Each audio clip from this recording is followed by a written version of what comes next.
Have you ever stood before a mirror, not to check your hair, not to straighten your clothes, but to stare deep into your own eyes and wonder, who's really in control of this life I'm living? We live in a world obsessed with external victories. We idolize champions, CEOs, influencers, soldiers, kings. Stories of men who conquer nations, who amass fortunes, who build empires. But there's a war far greater than any fought on battlefields or boardrooms. A war that happens in silence, behind closed doors, inside your own mind. It's a war with no spectators, no cheering crowds, no parades for the victor. Yet its outcome shapes everything you'll ever become. The ancient texts tell of kings who ruled continents but couldn't tame their desires. Generals who could command 10,000 men, but not their own tempers. Thinkers who unlocked the secrets of the stars, yet remained prisoners of their own insecurities.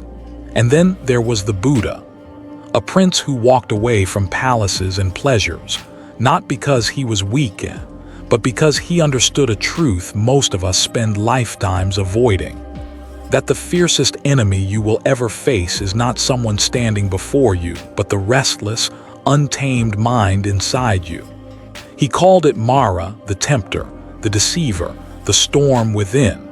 But Mara isn't some demon lurking in shadows. It's the subtle voice that whispers, "You're not good enough."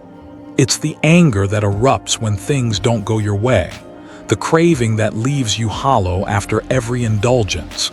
The jealousy that eats away at your joy. You've felt it, haven't you? In those quiet moments when no one's around and you're left alone with your thoughts. The regrets, the fears, the need to prove something to someone, even if you're not sure who. The irony is, most of us spend our entire lives trying to conquer the world outside, hoping it'll quiet the battle within. A better job title, a faster car, a lover's approval, a million followers. But no matter how much you win out there, if you lose here Tap's temple, you lose everything. There's a verse, buried in the pages of the Dhammapada, ancient words that pulse with timeless wisdom. Though one should conquer 1,000 men in battle 1,000 times, yet he who conquers himself is the noblest victor. And maybe, just maybe, that's the victory you've been chasing all along. Not the kind written in history books. Not the one immortalized in statues or headlines. But the quiet, invisible, unglamorous triumph of sitting with your anger and letting it dissolve without a word. The courage of choosing kindness when cruelty would be easier. The discipline to resist a craving because you refuse to be its slave. This isn't the story the world tells you. The world says strength is domination, power is control, victory is submission. But true power has nothing to do with conquering others and everything to do with mastering yourself. And you'll know you've begun to win this war when you can stand in front of that mirror, not to judge, not to fix, but to face whatever you find staring back at you with neither fear nor pride. I want to invite you on a journey, not across continents or through ancient temples, but down into the chambers of your own heart, into the tangled forests of your mind, where shadows live and monsters hide. It won't be easy. The enemy knows your name, your weaknesses, your deepest wounds. But you're not here for easy. You're here because a part of you, the strongest, clearest, most unbreakable part, is done with losing battles that no one else can see. It's time to reclaim your mind, to untangle yourself from your own illusions, to walk, step by step, toward a victory no one else will applaud but you'll feel in your bones. And somewhere along the way, as the noise of the world fades and the storms inside you calm, you'll realize the truth the Buddha saw beneath the Bodhi tree. That peace was never out there.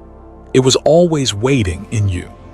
And when you're ready, I'll show you why the fiercest enemy you'll ever face is the one you've carried all along. Because in every one of us lives a force far more dangerous than any external foe. It waits, it watches, it whispers. And unless you learn to see it for what it is, it will own you. But not this time, not you, not today. In every myth, every ancient legend, the hero faces a monster. A dragon, a demon, a wicked king, something massive, terrifying, tangible. The story always begins with a clear enemy, something to defeat out there. But the old masters knew, and the Buddha taught, that the fiercest enemy you'll ever face isn't something you can point at. It has no face, no sword, no battle cry. It lives inside you, shaping your thoughts, dictating your emotions, chaining you to your past and feeding on your fears. And it has a name. In ancient Pali texts, it was called Mara, not some red-eyed beast, but the subtle forces of delusion, craving, and aversion. Mara isn't a creature. It's the urge that pulls you toward things that numb your pain, even when they poison your soul. It's the thought that says, I can't, I'm not enough. It's the anger that turns your voice sharp, the jealousy that curdles your joy, the pride that blinds you to your own flaws. The Buddha didn't fight Mara with swords. He faced him with awareness. Because here's the truth no one wants to admit: it's easy to conquer things outside of you. It's far harder to conquer what lives within. A tyrant can control armies. A billionaire can command industries.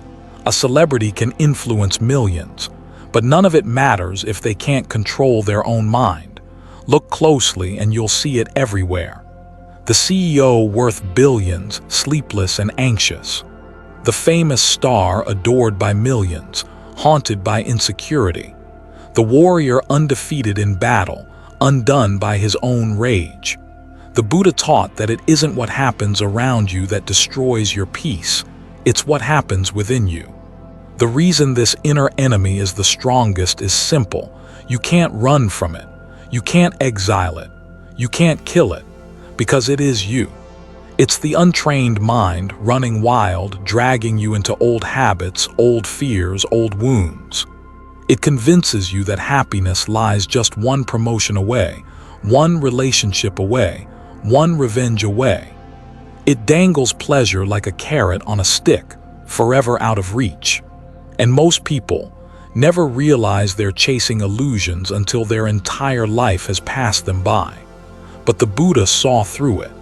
He sat beneath a fig tree, vowing not to rise until he conquered this unseen enemy. Mara attacked him with storms, with temptations, with visions of terror. And still, the Buddha didn't move. Because he understood one truth: Mara's power is borrowed. It only rules as long as you believe it must. The moment you see Mara for what it is, a construct of craving and fear, its grip begins to loosen. And here's the part that no one tells you. You don't defeat the inner enemy by fighting it. You defeat it by seeing it, naming it, understanding it.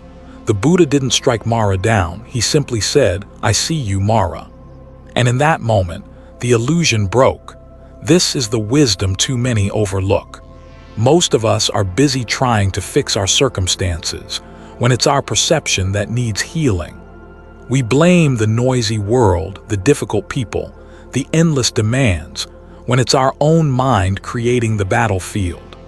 You can't always control what the world throws at you, but you can control how your mind meets it. And that's where true freedom lives. Imagine it for a moment, a life where you no longer react like a puppet on strings, where you notice your anger rise and let it pass like a storm cloud, where you feel the tug of envy and meet it with understanding, not shame, where you no longer chase pleasures that leave you emptier than before. That's what conquering yourself means. Not perfection, not sainthood, but clarity. And with clarity comes peace. Because when you stop being ruled by the shadows within, you stop being ruled by the world outside. That's why the inner enemy is the strongest, and why mastering it is the greatest victory you will ever claim. In the moments ahead, we'll walk deeper into this war of the self, into the hidden habits and invisible chains that keep you from peace. And together, step by step, we'll learn how to break them, not with force, but with wisdom, and with the one power no enemy can withstand, awareness.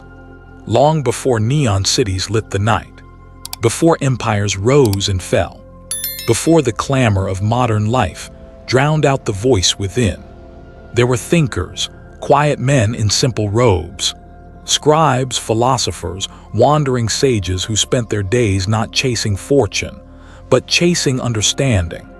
Across vast lands, from India to Greece, from China to Egypt, wise men peered into the heart of human nature. And though they lived worlds apart, their teachings echoed the same truth. The greatest danger is what happens to you. It's how you respond to it. In Athens, Socrates would stand in the bustling market, surrounded by merchants, warriors, and politicians, asking a single, unsettling question. Why do you live as if life will never end? He believed that an unexamined life wasn't worth living, not because you wouldn't achieve things, not because you wouldn't taste pleasure, but because you'd never truly know yourself. And when you don't know yourself, you are at the mercy of every fear, every craving, every passing mood. The Stoics, those rugged philosophers of ancient Rome, echoed the Buddha's wisdom in different words. Seneca wrote, "We suffer more in imagination than in reality." Epictetus, once a slave, taught that while you cannot control what happens to you, you are forever in command of your mind's response. Their philosophy wasn't a cold detachment, it was a fierce clarity. The clarity to see that while storms will come, it is the steady mind, not the calm sea, that defines a sailor. And across the ocean of time in the East, Lao Tzu whispered, "Mastering others is strength. Mastering yourself is true power." The wisdom of these ancient voices all converges on a single, undeniable truth. It's not your circumstances that enslave you. It's the mind's reaction to them. They understood what modern life forgets. The mind, left untended, becomes a tyrant. It obsesses over what it cannot control. It clings to what was never meant to last. It recoils from discomfort, chasing shallow pleasures that leave you emptier than before. And so, for thousands of years, those who sought freedom didn't seek to conquer kingdoms. They sought to conquer themselves. The Buddha, sitting beneath that ancient tree, saw it. Socrates, challenging the complacent citizens of Athens, saw it. The Stoics, stripped of titles, wealth, and sometimes even freedom, still found peace within themselves. And in their collective wisdom, they left us maps, not of lands and seas, but of the invisible landscape within the human heart. Maps that show where fear hides, where attachment grows, where illusions take root, and most importantly, how to uproot them. The trick is this: you don't need to eliminate desire, or crush fear, or silence every thought. You need to see them for what they are: temporary, unreliable, fleeting guests in the vast house of your mind. When Socrates said, "Know thyself," he didn't mean memorize your preferences or your favorite color. He meant understand the invisible forces pulling your strings, the attachments you mistake for identity, the fears you mistake for truth. And the Stoics would remind you, as would the Buddha, that no one can harm you more than your own untrained mind. Today, people chase productivity hacks, life hacks, the latest guru promising instant peace. But the ancient masters knew it's not about adding more to your life. It's about subtracting the illusions. They practiced silence. They questioned their own emotions. They sat with discomfort not to endure it, but to understand it. Because when you see clearly, without judgment, without clinging, without fear, you become unshakable. And you'll discover something remarkable. It was never the world causing your suffering. It was the stories you told yourself about it. A harsh word, a missed opportunity, a fading relationship. These things happen to everyone, but it is the meaning you attach to them that determines whether you remain a prisoner or walk free. The ancient philosophers, whether in the dusty streets of Athens or the silent monasteries of Asia, knew this truth. Your mind is both your tormentor and your liberator, and no battle is more worthy than the one you fight within. In the chapters to come, we'll venture deeper into the hidden traps of craving, the invisible chains of identity, and the gentle, powerful wisdom of letting go, not as abstract ideas, but as tools you can carry into the chaos of everyday life. Because while the philosophers may be long gone, their wisdom was meant for you, here, now, in this very moment. What if I told you that the reason you feel anxious isn't because of what's happening out there, but because of what's happening in here, not just in some vague spiritual sense, but biologically, chemically, right now inside your own mind? Modern science, with its MRI scans and neurochemical maps, has begun confirming what ancient sages whispered centuries ago. Your mind, left untrained, is a storm, a relentless machine, constantly seeking pleasure, avoiding pain, and clinging to illusions of control. Let's break it down. Inside your brain lives a tiny almond-shaped structure called the amygdala. It's your alarm system. Thousands of years ago, it kept your ancestors alive, spotting snakes in tall grass and hearing the snap of a predator's twig. But today, it overreacts. A critical email, a social media comment, a strange look from a stranger. Your amygdala can't tell the difference between a tiger in the jungle and your boss's passive-aggressive remark. And when it flares, it floods your system with stress hormones, cortisol, adrenaline, hijacking your rational mind. In seconds, you lose control. Your breathing tightens, your thoughts race. Your imagination conjures stories of disaster, and in that storm, you forget yourself. Now here's where it gets fascinating. The Buddha, without an MRI or neuroscience lab, described this exact process over 2,500 years ago. He called it the chain of dependent origination, a sequence where contact leads to sensation, sensation leads to craving, craving leads to clinging, and clinging leads to suffering. Modern psychology labels it differently: trigger, reaction, craving, behavior. But the result is the same. You're not responding to reality. You're reacting to a story your mind invented about reality. And because most people never pause to witness this chain in action, they become prisoners of it. Think about it. How many times have you snapped at someone you love? Not because of what they did, but because you were already carrying a storm inside you. How often have you bought something you didn't need, chased someone who didn't value you, or sabotaged your own peace because your mind whispered, "You'll feel better when you have this."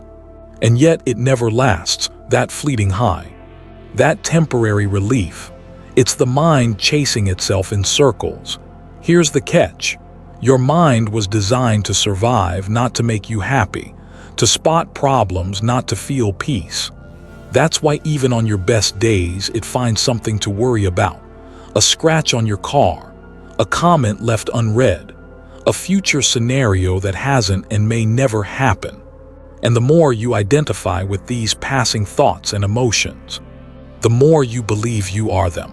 But you are not your anger, you are not your craving, you are not your anxiety, you are the awareness watching them.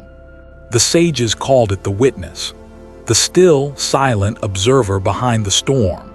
And neuroscience now tells us, when you train your awareness through mindfulness, meditation, and conscious inquiry, the brain's structure literally changes. The amygdala shrinks. The prefrontal cortex, the seat of wisdom, empathy, and rationality, grows stronger. This is not mysticism. This is science catching up to what monks and mystics always knew. So why do you lose control? Because you're unaware of the invisible forces pulling your strings. Because you mistake your passing emotions for permanent truth. And yet, the very fact that you can observe this happening means you can interrupt it. You can pause. You can question the story. You can soften your grip on the craving. You can train your mind to no longer be its own worst enemy. In the quiet of meditation, in a single mindful breath before you react, in choosing presence over impulse, you reclaim the throne of your inner kingdom. Because here's the truth: no one can enslave you without your permission. Not people, not circumstances, not even your own emotions. Freedom isn't out there, it's within you. And it begins the moment you see your mind not as you, but as a tool you can wield. And so the battle continues, not against the world, but against the illusions your mind spins. And as we journey deeper, we'll uncover the hidden traps you didn't even realize you de-stepped into. The subtle ways desire and ego shape your choices, chain your happiness, and keep you dancing in circles. But within those traps lies the key to liberation. Let's keep walking. There's something about stories. They reach places no lecture ever could. A well-told story doesn't just enter your mind. It speaks directly to your heart. And if wisdom is a seed, then stories are the rain that help it bloom. So tonight, let me tell you about those who have faced their inner demons and won. Not saints in ancient scrolls, but ordinary people just like you and me. First, there's the story of Ashin Nandaka, a young boy in Myanmar, orphaned at 8.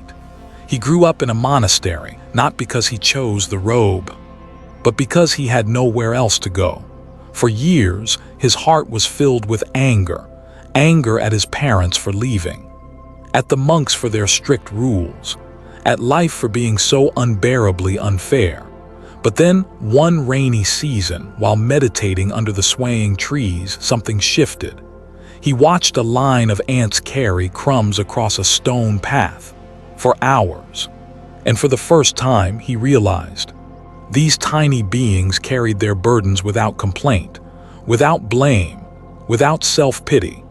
That night, in the flickering candlelight of his simple cell, he whispered to himself, "If the ant can endure, so can I." Years later, Ashin Nandaka would become one of Myanmar's most respected teachers of loving kindness, not because he conquered the world, but because he conquered the storm within. And then there's Marina Abramovic, the performance artist known for her daring work, but few know about the battle she fought inside. Born in war-torn Yugoslavia, Marina was raised by a mother who demanded perfection. Punishments were swift. Love was conditional. By the time she reached adulthood, Marina carried a mind filled with rage, insecurity, and relentless craving for approval. But during a 736-hour silent performance called The Artist is Present, where she sat still as strangers stared into her eyes, something happened. She realized that every single face in front of her, young, old, angry, kind, reflected her own emotions back at her. Joy, fear, despair, hope. And in one tear-filled moment she understood, I am not my emotions. I am the one watching them. Since that day, she's described her art not as performances, but as acts of self-conquest.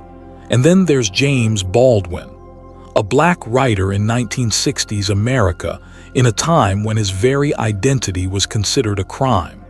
But Baldwin refused to let society define him. He said, "Not everything that is faced can be changed, but nothing can be changed until it is faced."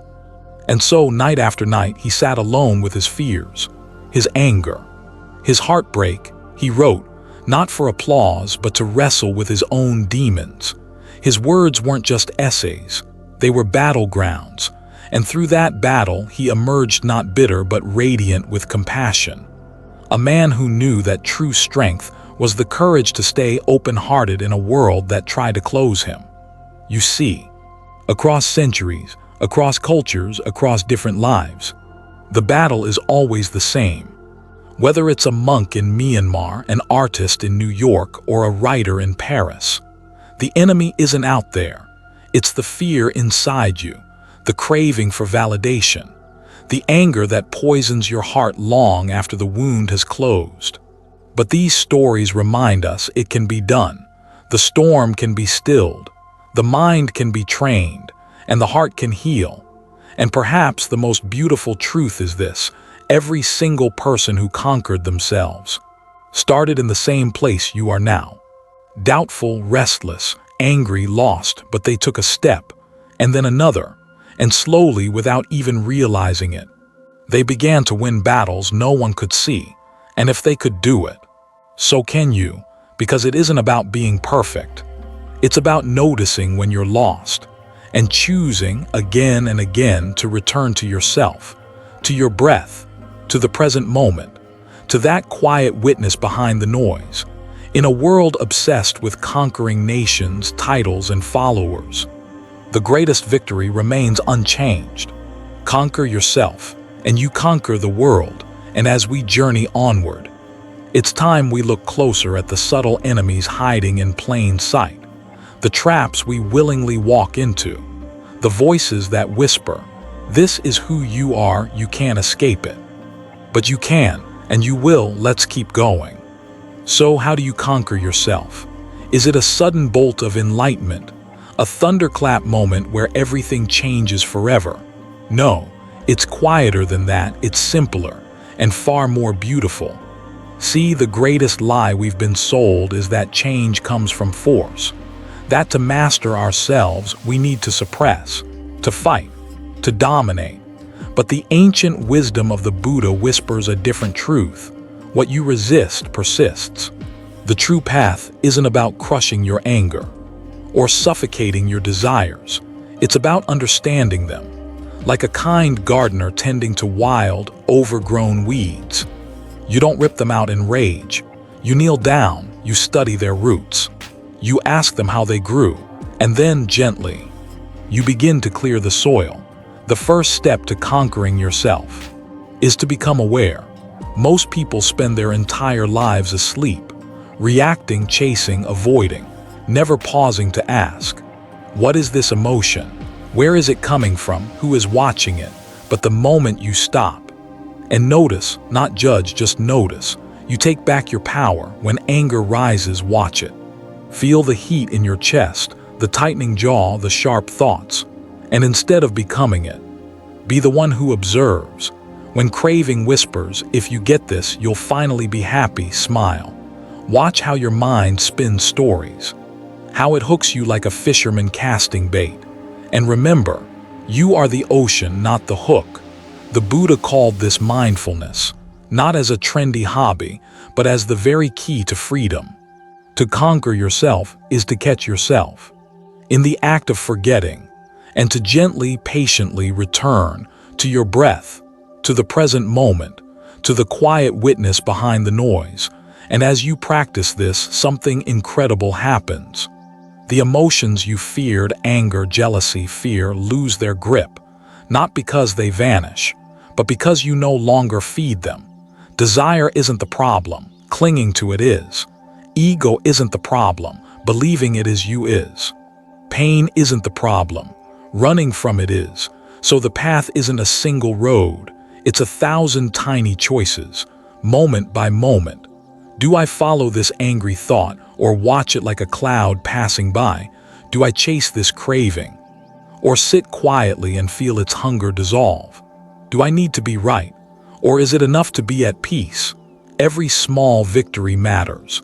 Every time you notice, pause, and return, you're rewiring centuries of habit. You're breaking ancestral chains. You're softening the sharp edges of your mind, and it won't feel dramatic. There'll be no fireworks, no applause, just a quiet, steady, beautiful shift. A little less rage, a little more patience, a little less craving, a little more contentment. And one day, without even noticing when it happened, you'll realize you're no longer at war with yourself. You'll hear the old voices rise, and you'll smile at them like familiar guests. You'll feel the craving stir, and watch it pass like a wave dissolving on the shore. You'll see your old habits, but they won't own you anymore.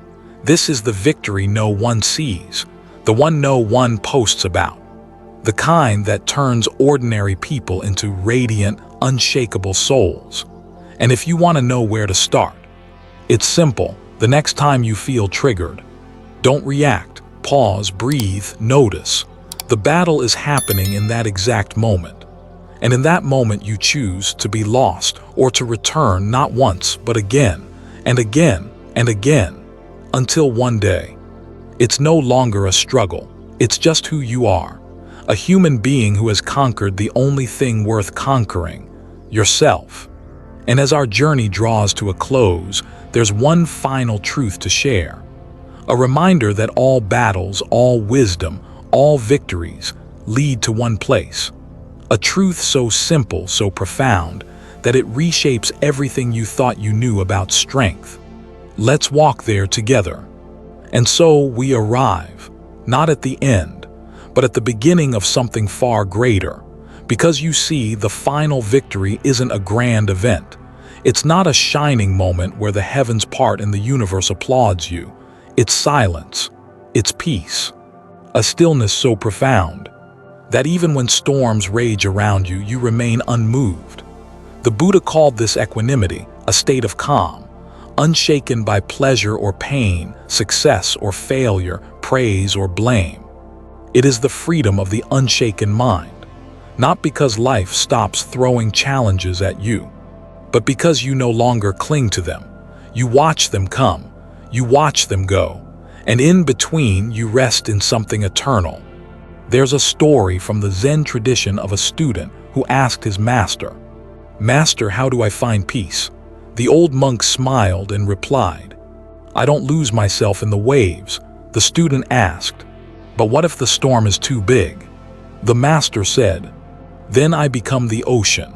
And that is the final victory, not to control the world, not to escape your emotions, but to become vast enough that nothing drowns you, to feel anger rise and let it pass, to experience loss and grieve without becoming bitterness, to know joy and not cling to it like a drowning man to driftwood, because you are no longer a leaf tossed by the wind. You are the sky itself. And the beauty of it is, anyone can do this. Yes, even you. You don't need to renounce the world. You don't need to escape to a monastery. You just need to start noticing and choosing, one breath at a time, one moment at a time, one gentle return again and again. That is the path and the destination at once. If this journey spoke to something deep within you, a whisper you've long ignored, then stay with us, because this isn't the last story we'll tell together. There are more ancient truths, more lost wisdom, more untold battles waiting to be shared. And if you'd like to walk this path alongside others seeking meaning, peace, and understanding, you know what to do. Hit that subscribe button. Like this video if it brought even a flicker of calm to your heart. And share your thoughts in the comments below. Your insights might be the light someone else needs today. Because we're not just building a channel, we're building a sanctuary. A quiet corner of this noisy world, where wisdom still matters, where ancient voices are heard, and where people like you and me remember what it means to truly live. Until next time, stay awake, stay kind, and remember, the greatest victory is always within.